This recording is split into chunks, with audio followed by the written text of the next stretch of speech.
as a recreational drug. So I think we don't give kids enough credit for being able to make these kind of distinctions. Yeah, right. And with all of the garbage that's being sent out there, they have to really figure out what the truth of things is themselves. Yeah. And you know, in this country, you hear from Barry McCaffrey, the drug czar and so forth, you hear a lot of negatives about the Dutch and what they've done with their drug policies. Yeah, right. But if you never hear anything but negative. That's right. But if you actually look into it, if you look at the statistics, and McCaffrey was forced to backpedal on this after he made some inaccurate statements when he was in Europe last summer, the Dutch have a lower level of marijuana use among young people than we do, by far. Right. Their usage rate is something like 16%, and ours among young people is 24% at the very least. And they've had this policy, as you know, of separating out the hard and the soft drug markets. Right, right. So that marijuana in Holland is pretty readily available if you're over 16. It's not technically legal, but they just don't enforce laws against its possession and use, and you can buy it in coffee shops there. So it's done what they wanted to do. It has. Their heroin addicts there are getting older and older and older, whereas in this country, as you know, there's a virtual epidemic of heroin use in certain parts of the country among young people. Isn't there less problem with pregnancy, teenage pregnancy in Holland also? Yes, that's right. And that's probably related to their sex education policies to an extent. Yeah, we had a conference here in Hawaii, and we had a Dutch educator come in. And what they do is, you know, in this country, we put drug education into a separate category of its own.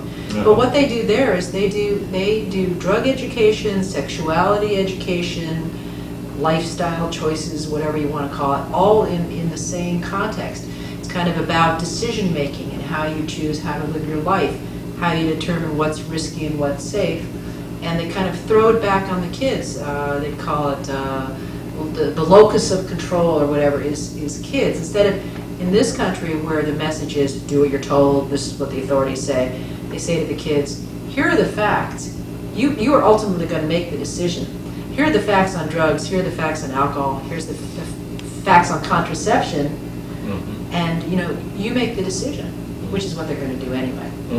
Right.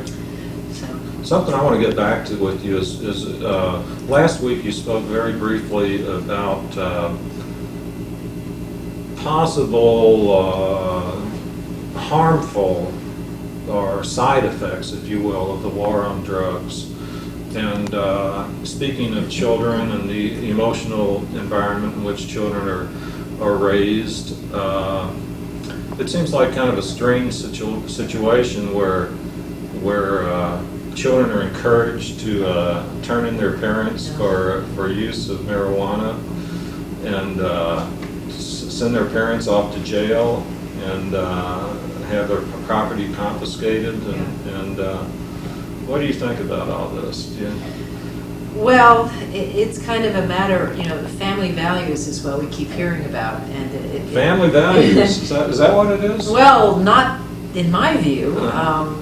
To me, that would mean supporting your family and understanding. And if you thought a family member had a problem with drugs, I would think you would talk to them about it and not to the authorities. It seems to me that's a terrible undermining of parent-child relationships. I'm a mother of two. My kids have just weathered adolescence. And you've weathered adolescence. And we've weathered it, right. And our policy with our children was to be honest with them and to talk to them. And in return, they were honest with us, and they told us about the substances they were experimenting with.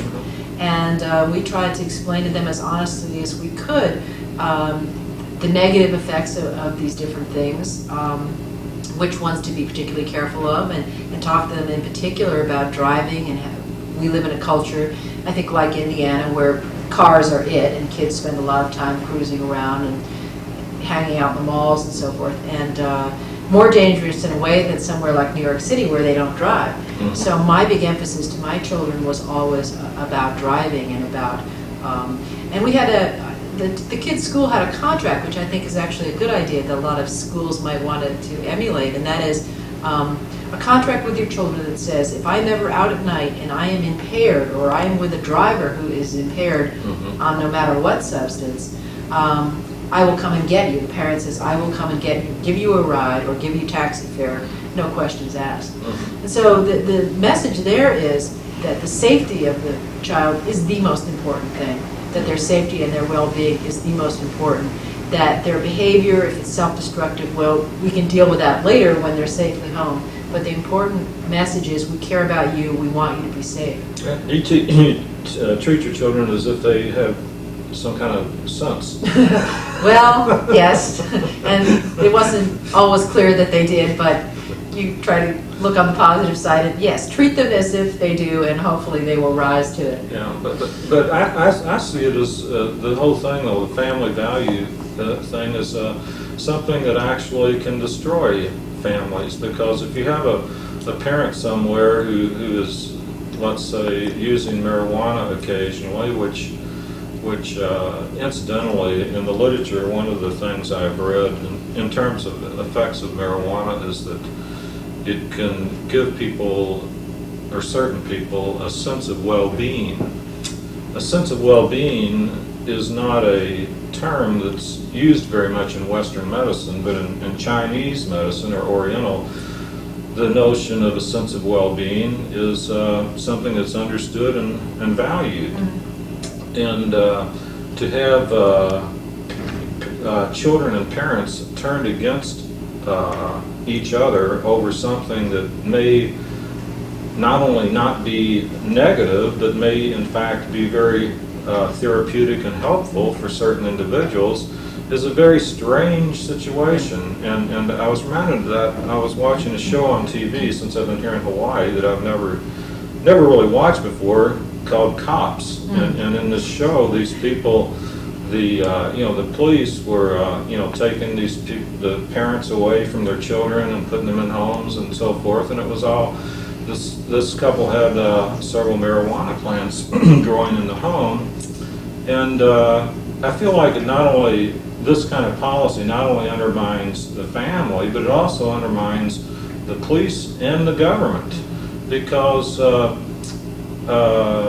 certainly we need a police force that kicks ass, so to speak, that has authority and uses it.